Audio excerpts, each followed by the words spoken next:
from law and politics to architecture and civil engineering.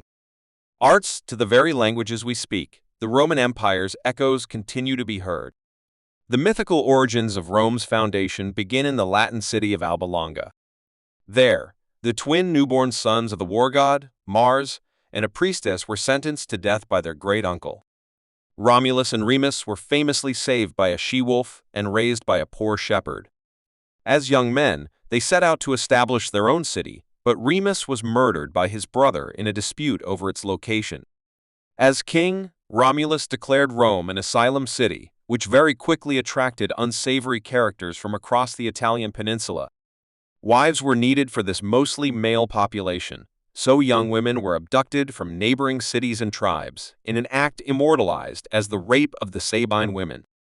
Despite this, within a matter of years, Romulus and the king of the Sabines arranged to co-rule. Roman king. What happened next would be repeated throughout Rome's history, the mysterious or violent death of the ruler. First, it was the Sabine king, Titus Tatius, who died during a riot. Then, Romulus disappeared during a storm. In the myth, he became the god Quirinus and left this earthly realm. He was likely killed by political rivals. During the reign of the second king, Numa Pompilius, key Roman elements appeared, including the 12-month calendar, the Vestal Virgins, and the position of pontifex or priest. Numa was followed by 5 other kings, the last of whom, nicknamed Tarquin, the Proud, not only murdered his predecessor but was overthrown by the people. Thus was the Free Republic of Rome born in the 6th century BCE. The Roman Republic. Only a handful of aristocratic families, known as the patricians, held political and religious power. The plebeians, who made up the majority of Rome's population, were excluded. However, between 494 and 287 BCE protests brought about some change, including the formation of the Concilium Plebis, dedicated tribunes, and the 12 tables of written laws. Progress was slow, but eventually, the wealthy plebeians or equestrian class came to have the same rights as the patricians. However, many changes were only surface deep, and nothing changed for the poor. In the years that followed, the Republic was in an almost constant state of war as it brought all of Italy under its control. By 130 BC, Rome was a Mediterranean superpower, having expanded into North Africa and Spain following the Punic Wars with Carthage. The consul, Marius, reformed the military. By 102 BCE, soldiers were paid for their service and given farms upon retirement.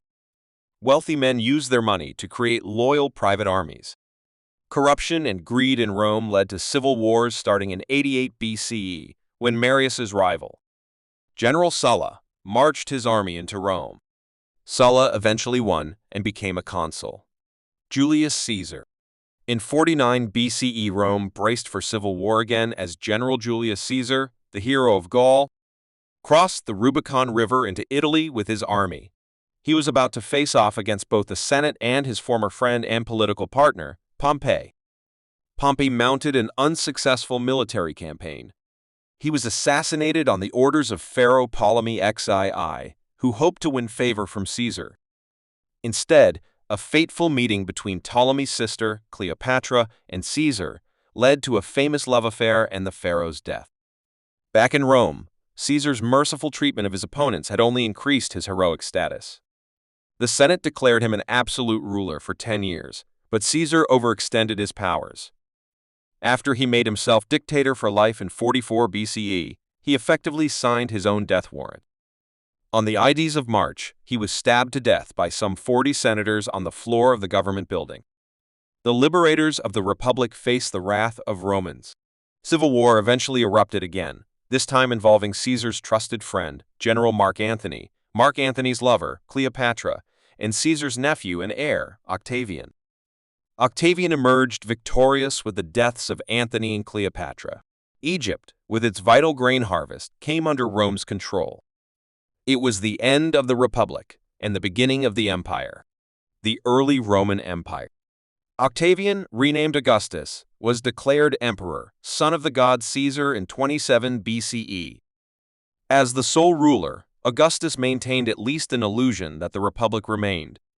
While the Senate was still important, its real purpose was to give legitimacy to the emperor's decisions. Augustus' 41-year-long rule was a golden age. Peace reigned, there was prosperity and stability, and culture flourished. Augustus developed a road network and courier system. He established both a standing army and the Praetorian Guard, as well as creating dedicated police and firefighting services in Rome.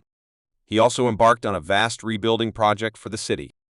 The empire enlarged dramatically, stretching into Central Europe, and the conquest of Spain was completed. Losing 3 legions in Germania in 9 AD, however, brought an end to Rome's expansion into that province. When Augustus died in 14 AD, his stepson, Tiberius, succeeded him. He was a competent but disinterested ruler. Instead, he delegated power to Sejanus, the ambitious commander of the Praetorian Guard. After Sejanus had Tiberius's heirs murdered, the emperor went on a paranoia-fueled killing spree, convinced he was surrounded by enemies. Ironically, he may have been killed by his successor, Caligula, in 37 AD. Although Caligula was popular at first, soon his true nature emerged.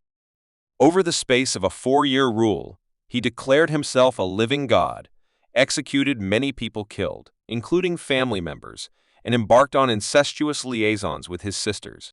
The Praetorian Guard murdered him and appointed his uncle Claudius in his place. Claudius never expected to be emperor.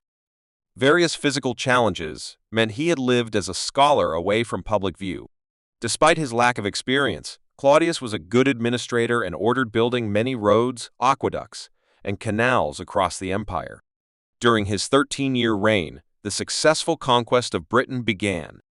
In 54 AD he died, possibly at the hands of his 4th wife, making way for her son, Nero. Everyone knows the story that Nero fiddled while Rome burned. He blamed the devastating Great Fire of 64 AD on the Christians, who were a troublesome sect. The fire distracted the public from the empire's empty coffers due to his overspending. Nero was widely despised and routinely dispatched his opponents. Eventually, the army and Praetorian Guard mutinied, and the Senate declared him an enemy of Rome, leading to his suicide in 68 AD.